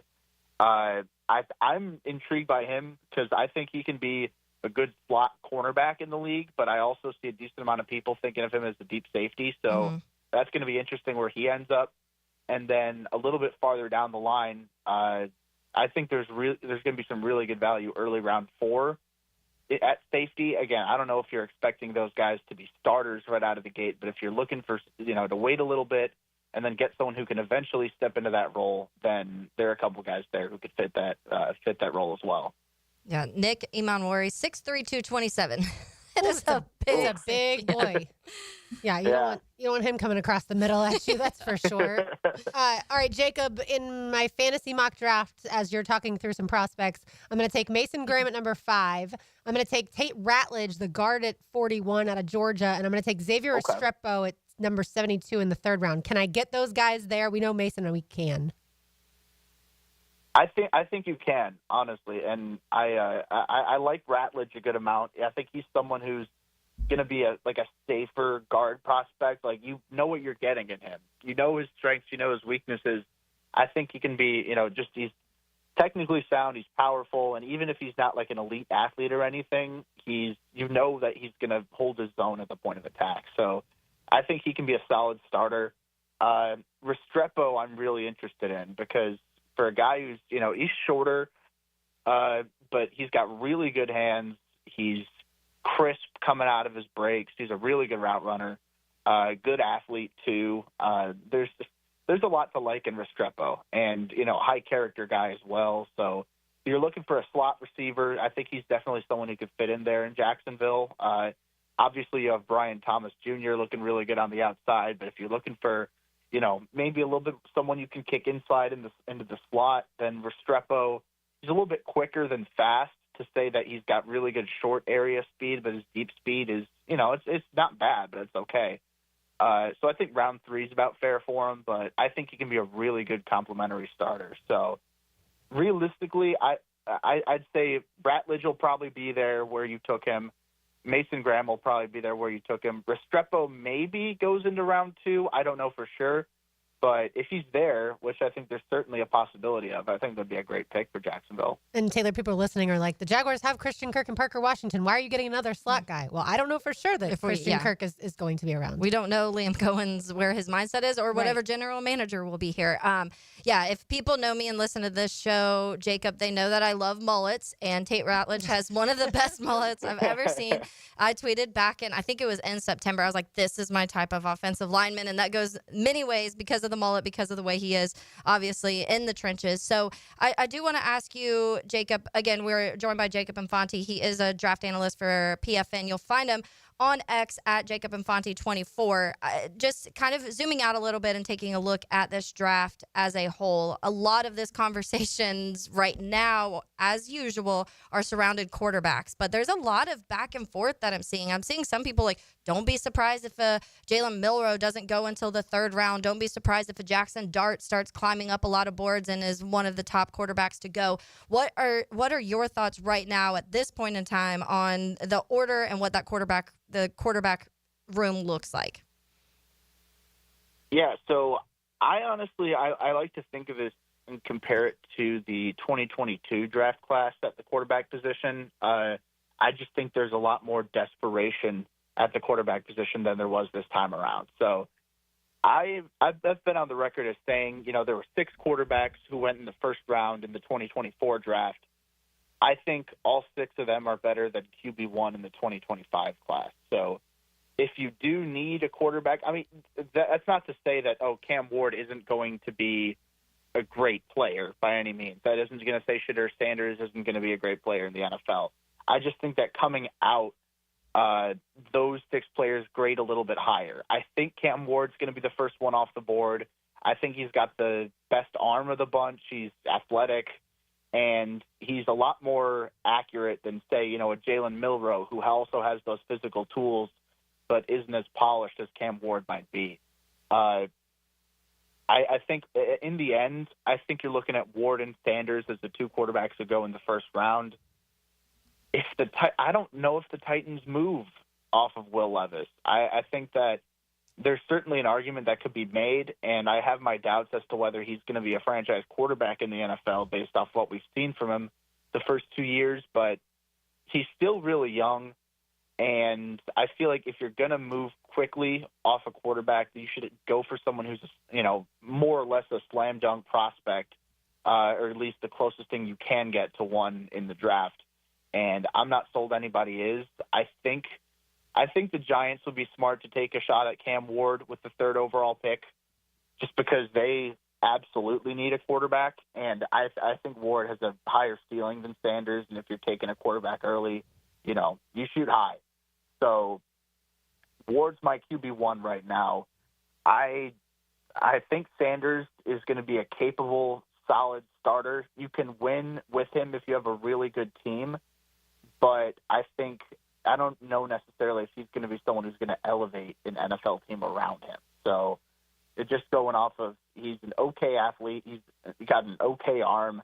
He's accurate. He's tough. He's a pretty good decision maker. I just don't know how high the upside is. So, and then you get to a Jalen Milroe, someone who's as talented as the day is long, but, the accuracy and the decision making aren't there.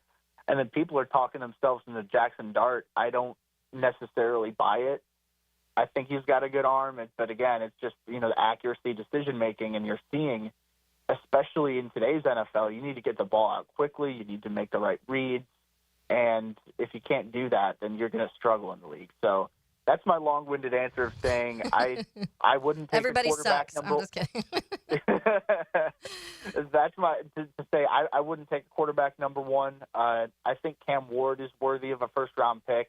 I think Shedeur Sanders, just because I think he can be a solid starter. I don't think he can be much more than that, but I still think that's worth a first-round pick in today's NFL. And then the rest of it, you're probably taking shots on guys late day two and just seeing what sticks. All right, really good stuff, Jacob. We sincerely appreciate your time today. We love all that info from you. Oh, no, of course. Thank you. I appreciate you both for having me. Absolutely. By the way, from a Jags perspective, I'm conflicted.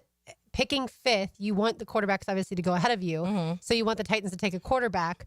But you also don't want them to get a quarterback that's better than Will Levis. Correct. You don't want them to get a better quarterback than Will Levis. So I guess what you really want is for the Titans to trade out, have someone else come up to get a quarterback, and the Titans stick with Will Levis. Yes.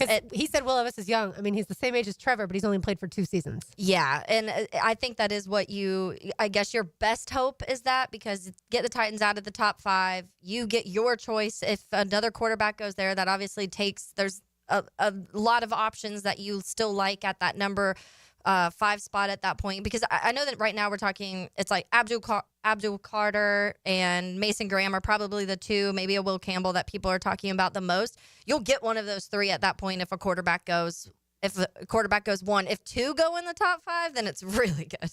Absolutely. All right, we've got a Feel Good Friday on the other side. You are listening to Helmets and Heels on 1010XL 92.5 FM.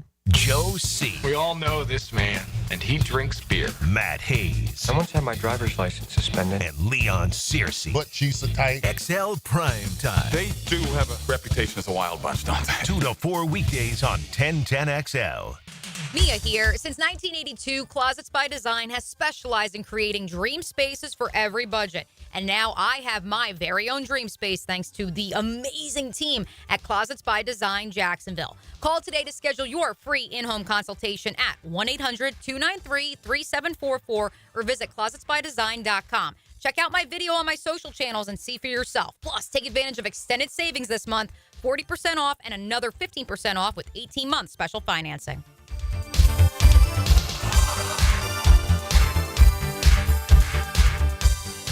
Don't miss the Players Championship, March 11th through 16th at TPC Sawgrass. This can't-miss event features a variety of activities for every fan to enjoy, from delicious bites to the Sawgrass Splash. There are endless fan enhancements that will make for a memorable experience. Plus, watch the top PGA Tour players, including back-to-back champion Scotty Scheffler, take on the iconic stadium course featuring the famous Island Green. Tickets available at theplayers.com. 3D Digital has you covered for any of your business's digital marketing needs. From producing award-winning videos to getting those digital ads to follow your customers around the internet, our team has your back. Visit 3ddigital.com or give us a call at 904-712-4004 to schedule a free consultation today. 904-712-4004. At the First Coast YMCA, you'll find much more than just a gym. We offer many ways to help you be active, reach weight loss goals, and find your inner strength while you connect with your community. Family memberships at the Y include unlimited group exercise classes, childcare while you work out, and youth sports participation. It's easy to join the Y and affordable for all. Plus, the Y is a great place to meet a new circle of friends. Visit the Y near you or online at fcymca.org. Why pay more for prescriptions? Stop overpaying and start saving with SingleCare. It's easy. Find your prescription on singlecare.com, show the coupon at the pharmacy, and start saving. SingleCare works at pharmacies nationwide and is completely free to use, whether you have insurance or not. So the next time you fill a prescription, check SingleCare to make sure you're getting the best price. Take control of your prescription costs. Go to singlecare.com or download the free app today. Upgrade your home with the winning combination of style and performance from Renewal by Andersen. Energy efficient, custom-built replacement windows and doors. For a limited time, buy 4 windows or patio doors and get the 5th free. Plus, 0 down, no payments, and no interest for 18 months. This offer expires February 28th. Renewal by Andersen, proud partner of the Jacksonville Jaguars. Visit bestwindowsflorida.com to schedule your free consultation. License number CGC 1527613. Cannonball!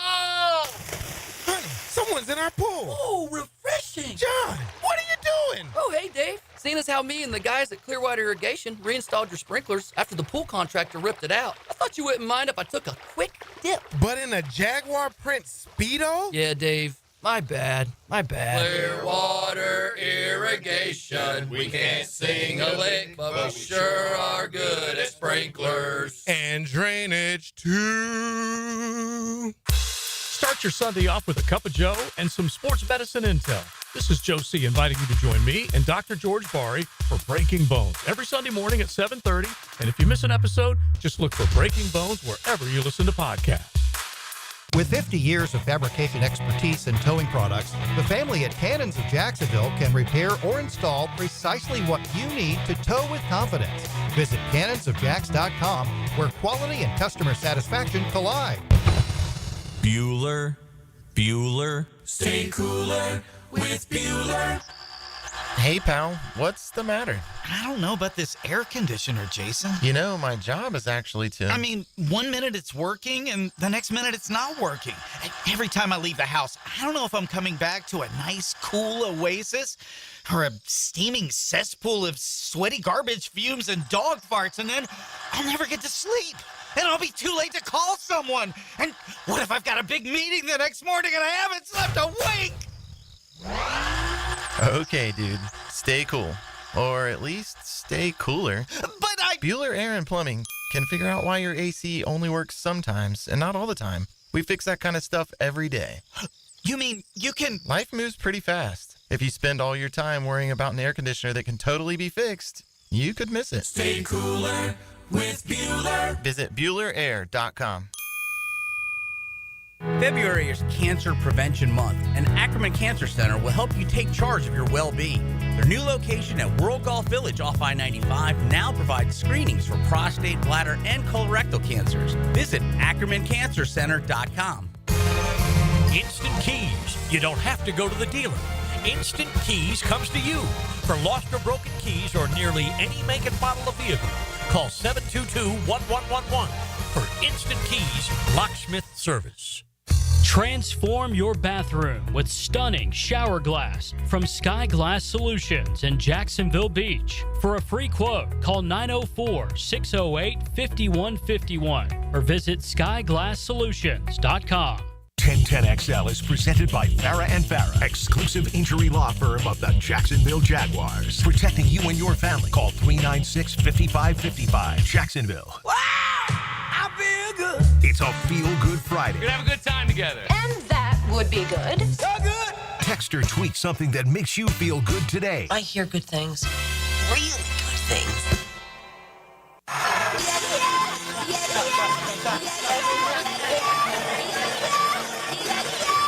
Cheers to the freaking weekend. Drink it up. All right, we're going to kick off this Feel Good Friday by making one listener happy. Oh, yeah. That's right. RJ, what you got in there? Got a $25 gift card to Flowers of Jacksonville. This is part of our 1010XL Valentine's Day gift guide. Visit 1010XL.com for more great gift ideas. And winners will be entered in for their chance to win a band. That's $1,000. 2 Beards Diamonds at the Town Center, courtesy of Helmets and Heels. I love it. So, yeah, caller number 4 at 641-1010. Caller number 4, you will win the prize, and you'll be entered to win the grand prize. I'll also kick off Feel Good Friday, Taylor, by saying thank you to our friend Chris, who brought by the chocolate-covered strawberries, and also happy birthday to Kensley. Today's her 11th birthday, so happy birthday Kensley. to her. Happy She birthday. listens to Helmets and Heels every day when she gets home from school on demand, so I love that. That's right. Round of applause for her. And I mentioned earlier this week, my friend Trish, who is a diehard Eagles fan, it was her birthday earlier this week. And so I know she's going to have a good weekend because her team won the Super Bowl. It's and definitely it's her the best birthday. celebration. You got that right. I can only imagine what that celebration is like. I've had some national championships but in my lifetime as a fan, but never a Super Bowl.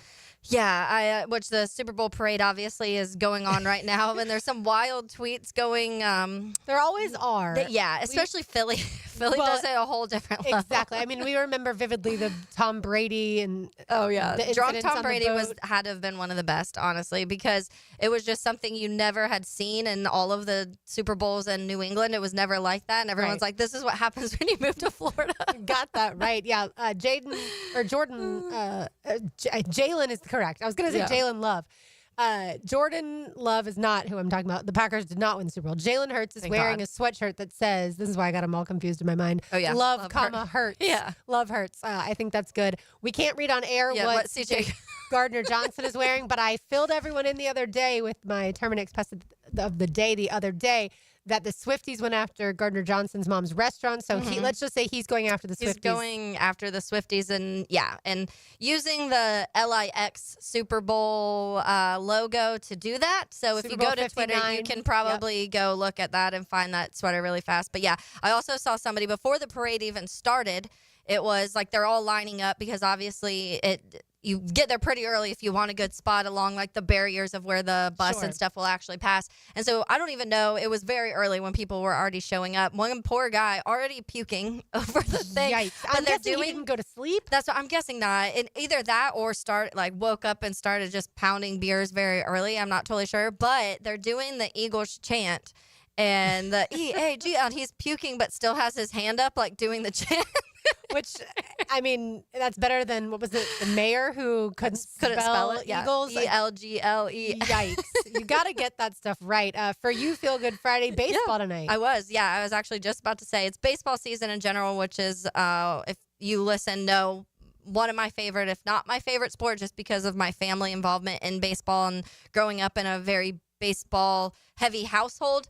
And so, once baseball season comes, I'm very excited, but it is my first college baseball game. So I'm very excited about that because everybody I've talked to is like, college baseball is the best. It's just like this different level. Obviously it's a little more personal than when you're going to like a Major League Baseball game too. Also, usually a lot of offense. Yes. And that's what I don't mind. I'm not one of those people that want like a 9-8 baseball game personally, at least in the majors. But I feel like in college, that's what you're used to. So it is fun in that light. But yeah, so first time college baseball. Also, first, with that being said, it's Notre Dame baseball. So a lot of fun in that, which definitely a feel-good Friday for me. I wish it was a little warmer, honestly. I was hoping that it was going to be... Yeah, bundle up. Yeah, it'll be a little chillier. The high today is only 66. So by the time the game is starting, it's going to be like 60 and cloudy. Which, I mean, for people it's not terrible. From Florida, they're like, bundle up and it's going to be 60. That's when we have shorts and T-shirts on. Which is funny because I told you I did a podcast earlier to talk about the Ian Cunningham situation and the people are in Chicago. And he's like, yeah, it snowed this morning. I was like, oh, it's a brisk 66 here today. We had some really cold days. We had those rainy days, and then it turned super warm and so nice. Last weekend was one of the nicest weekends we had in a while. RJ, you have a feel good too because there's something really exciting happening on Monday, right? Oh, yeah. For those of you who do follow Open Gym and the Open Gym Show, normally on weekends, either Saturday or Sunday, here on 1010XL 92.5 FM, we will have a special show on Monday from 6 to 8 with Rick Ballou and Hacker both being on vacation. Our GM has been drunk. So kind enough to give me the floor at from 6 to 8 p.m. So just make sure to tune in. We'll talk all things NBA All-Star, and we'll have some great guests on. So if you guys would like to, please tune in on Monday. I love that, and certainly well-deserved for you to be in prime time on Monday night. Quick recap, speaking of basketball, last night JU was victorious over Central Arkansas, 77-62. Rob McCray able to get back there for the Dolphins, and tomorrow JU at North Alabama at 2 p.m. UNF unfortunately lost North Alabama 83-70 last night, and then UNF at Central Arkansas tomorrow. That game tips off at 4:30. The reason that that's intriguing as far as JU is concerned is because now there's only a three-way tie. Yeah, I was about to ask that. At the top of the ASUN standings, Lipscomb, North Alabama, and JU all 10-3. That means FGCU lost last night. So Queens, Eastern Kentucky, and now they Florida play Gulf North Coast, Alabama 9-4, nice. And now Yes, tomorrow JU plays at North Alabama, 2 p.m. tip-off. So that one's, going to determine who is at least in first place, if not tied for first place, depending, on what Lipscomb does tomorrow. So this ASUN men's basketball is coming down to it, and we'll be following along. All right, I'll give you our Terminex Pest of the Day. On the other side, you are listening to Helmets and Heels on 1010XL 92.5 FM. There was an idea to bring together a group of remarkable people to see if we could become something more. Who the hell are you guys? 1010XL, Jacksonville Sports Radio. Did you know your pup could take 30,000 to 60,000 steps a day at Dogtopia of Jacksonville Beach Boulevard? That's a whole lot of tail wagging fun with their best furry friends. At Dogtopia, they turn playtime into exercise, learning, and socialization in their off-leash, open play environment. Dogs build confidence, reduce anxiety, and stay happy and healthy, all while having the time of their lives. Visit Dogtopia of Jacksonville Beach Boulevard today. Mia here for my friends at Projax Roofing. Spring is here, and you know what that means. Home improvement projects. Let my friends at Projax Roofing take a load off for you. From the smallest of repairs to full roof replacements, Mike has been serving all of Northeast Florida for 25 years. If you need any help with your roof this spring, call Projax Roofing at 904-338-1722, and you will speak to Mike directly, or visit them online at projaxroofingfl.com.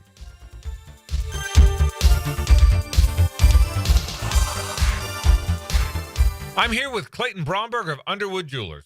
Clayton, you are a sixth-generation jeweler. What kind of watch do you wear? Frank, I think I've told this story 1,000 times. The watch I wear is a Rolex, and here's why. When my grandfather gave me a gift for graduating from college, he said, I want you to have something that you'll always remember me for. And he gave me a Rolex watch, and some 35 years later, it still runs and looks as good as it did the day I got it, a day I'll always remember. This might be the right time for you to create the same kind of memory, and nothing does it better than a Rolex from Underwoods. Whether it's a lady or a man's, the Rolex Oyster has the classic good looks and incredible durability and accuracy that make it the watch people want to own. And at Underwoods, all of our Rolexes come with a 5-year guarantee. Underwood Jewelers in San Marco, in Avondale, and at the shops of Ponte Vedra. Underwood's, serving excellence since 1928. Underwood Jewelers. Value or flavor? Price or taste? Why choose when you can get both with everyday deals at Sonny's? Right now, you can get the pork big deal for $10, the pork and rib combo for $12, and all you can eat ribs for just $19.99. Yep, you heard right. All your favorites are now available all day, every day. And that's why it's always Sonny's here. Sonny's Barbecue. Local pitmasters since '68. Life is about choices and the decisions you make. I'm David Robbins with Epstein & Robbins. If you're convicted of a DUI, you'll have to face severe consequences. Walking through the doors of the courthouse or appearing at a bond hearing can be extremely intimidating. Without the right lawyer, you're likely to make the wrong decision. Let our team help you make the right decisions in court. Epstein & Robbins, the right choice. Epstein & Robbins, fighting for your rights since 1975. PRP treatment is kind of the thing these days, and in many cases, it eliminates the need for surgery. This is Sheridan Tootin, and my experience with PRP from Southeast Orthopedic Specialist has been nothing short of great. I'm really feeling much better now. Ask your Southeast Orthopedic Specialist doctor about PRP treatment. This is Dr. Kevin Murphy with Southeast Orthopedic Specialists, where athletes are treated like pros. Relieve pain and get back to life. Southeast Orthopedic Specialists. Roses are red, violets are blue. A broken pipe? That's no way to woo.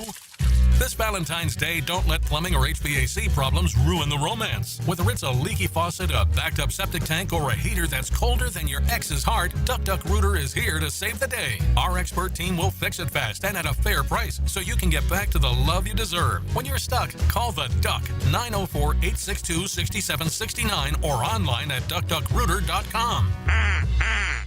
Mia O'Brien is going to be the first woman president of the United States of America. Catch me weekdays from noon to 2 on Helmets and Heels. And she could run later this year even, and I would vote for her. All things Mia are driven by Arlington Toyota on 1010XL. Hi, Flying Jacko here, and when you're inside the Kuhn Flowers showroom, you'll find a wide array of gift ideas that'll take care of any gift-giving situation. Spend a few minutes there and you'll see for yourself. Kuhn Flowers on Beach Boulevard. Hi, I'm Lawrence Nicholas, CEO of the Jacksonville Humane Society. Thanks to the players for helping us provide care and compassion to animals in need and inspiring our community to support shelter pets. It's 25 days until the Players' Championship. Pick it here for About 9 Associates, where you'll find Jacksonville's most esteemed eye doctors at each of their locations. After being selected for one of the most competitive ophthalmology fellowships in the world, Dr. Frank Bowden is frequently called upon for his expert opinion. He is currently one of the few cornea and external disease specialists in the area and the founder of Bow 9. Visit Bow 9 Associates today and experience the difference. Bow 9 Associates, keeping the First Coast focused. Collisions happen on every play in football. Collisions also happen every day on the road. If you need auto body repair, from a $30 job to a $30,000 job, trust San Jose Collision in Mandarin. 1010XL is presented by Farah & Farah, exclusive injury law firm of the Jacksonville Jaguars. Protecting you and your family. Call 396-5555. Jacksonville. Now, the cool down with Donovan Air Electric and Plumbing. Keeping Jack's cool since 1987. I'm going to cool down. We were just talking about some of the parade videos. I cannot wait until there's a parade here in Jacksonville for a Super Bowl. I just think about it's going to be fantastic. If you go back to these seasons, like even losing seasons, how diehard these fans, the fans in Jacksonville are. But when you go back to like 2017, for example, when you see videos of the tailgating and like in-game, so much fun. And I just think about this city. Well, probably everyone will be off work and it'll be fantastic because we'll just be celebrating. They've got a pig, an actual, obviously dead, but a pig that they've has roasted. like the number 15 on it. And yeah, I feel bad for Patrick Mahomes in the light of we found out his grandfather passed away. Yeah. We knew that his grandfather was hanging on through the Super Bowl, but was going to pass away soon. And so he passed away today. And so I just feel bad for Patrick Mahomes.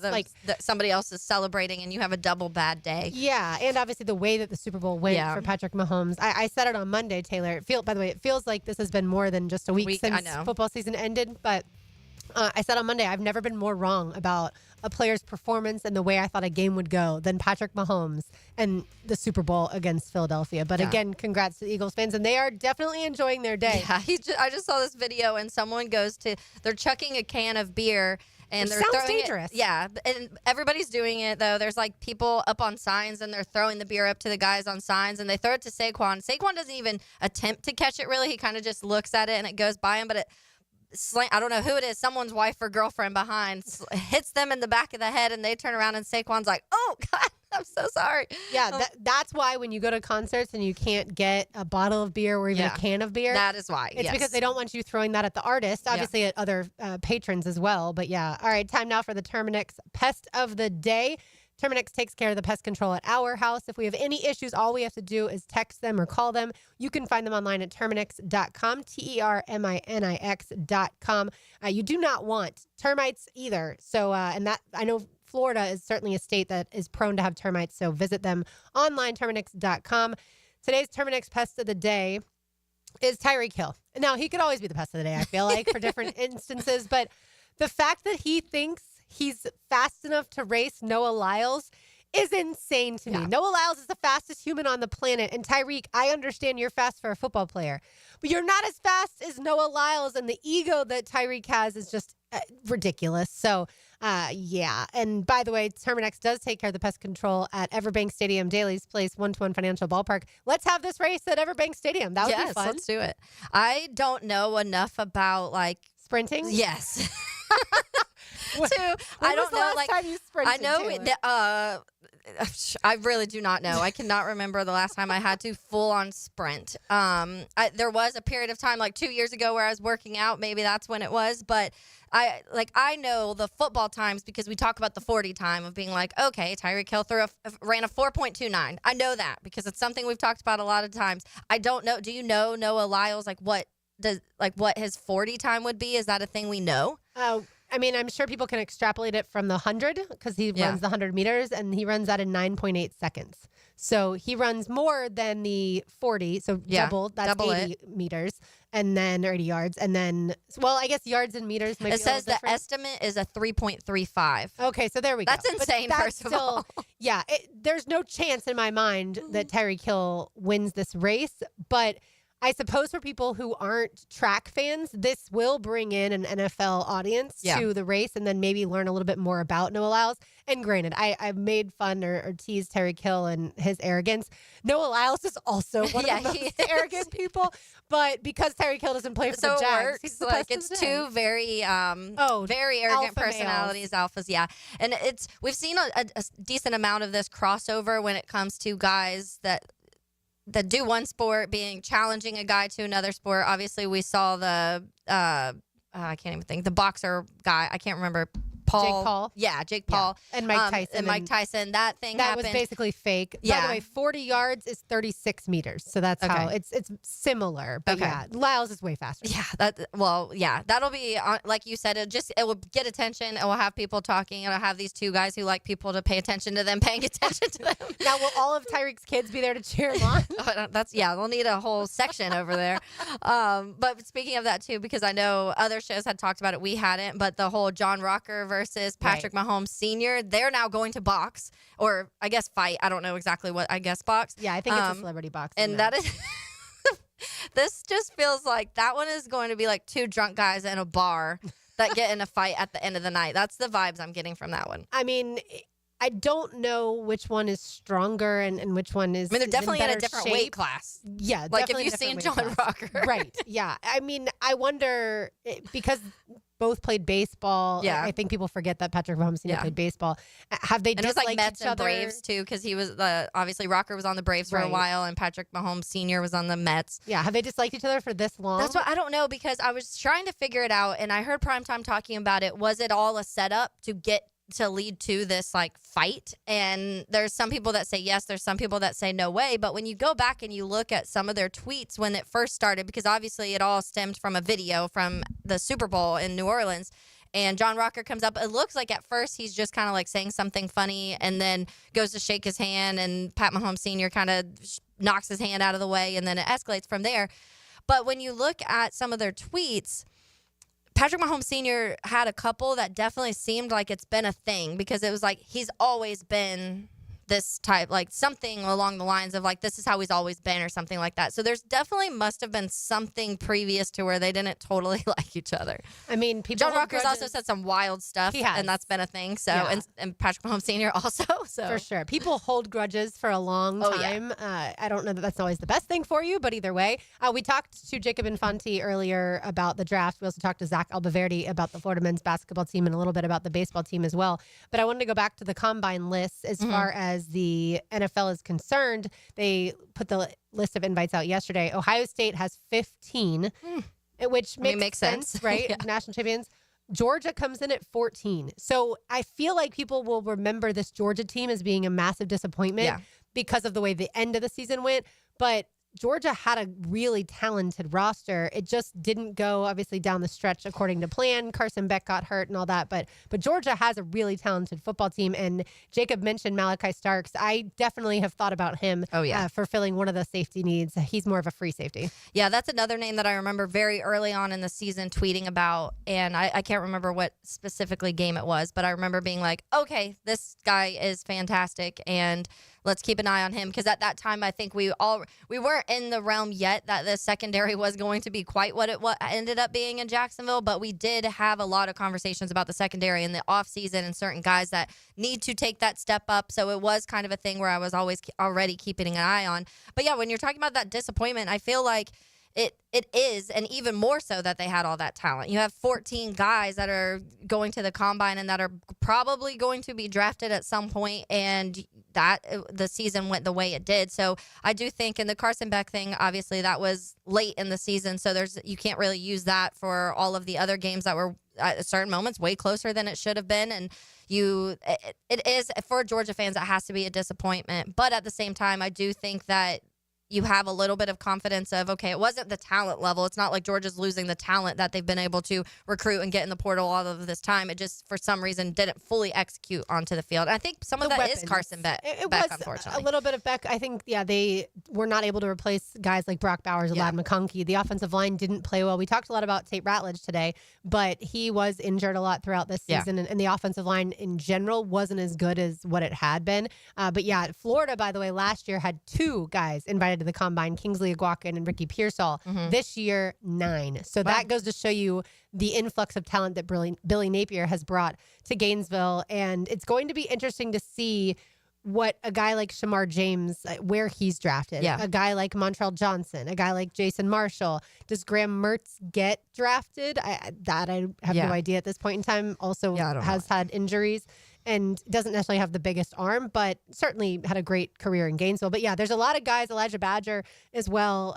Jacob mentioned Brandon Crenshaw Dixon. Jeremy Crawshaw is an excellent punter. And I know not everyone wants to talk about the specialists, but there's a lot of guys that we're going to see play in the NFL. And it's interesting because Jacob mentioned DK Chimray. Is that Chimray DK? And he is somebody who obviously we talked about because he played with Graham Mertz before at Wisconsin. And so I wonder if that's why not a lot of people were talking about him early on, because maybe they weren't the biggest Graham Mertz fans in general, and they also felt like, okay, he's leaving Wisconsin to come here. How much are you getting out of that? But then as the season goes, especially when you started seeing DJ Lagway in the game, those two formed a connection pretty quick, and that was something that became a little bit more exciting deep. So Jacob was like, unfortunately, I wasn't as intrigued early on. I'm like, I don't think a lot of people were, but then all of a sudden you started noticing a little bit more once DJ Lagway was on the field. You were seeing that him and DK a lot more. Yeah, and obviously looking forward to the 2025 season. The name DJ Lagway, the moment you mention it, every Gator fan smiles, and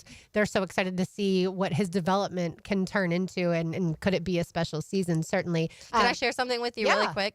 This is one of the craziest things I've ever heard in my entire life, and I'm very interested to see if something happens with this, because we've talked about Myles Garrett. Oh, yes. And the potential trade. He's requested a trade, does not want to be in Cleveland anymore. What does that asking price look like? Well, it looks like a lot, because it seems like it says, here's a Myles Garrett trade scenario that would solve Cleveland's biggest problems. And so now there's people talking about the possibility that the Browns will trade Myles Garrett, but they say, okay, if you take Myles Garrett, you have to take Deshaun Watson too, which means you would have to take an extra $92 million commitment with the team also getting, obviously, Garrett. So I'm wondering and this is like obviously a hypothetical, like, hey, we get rid of, if you're taking one of our best players, but you have to take somebody off of our back end this huge contract. I'm not sure any team would want to do anything with Deshaun Watson, especially with a number of $92 million.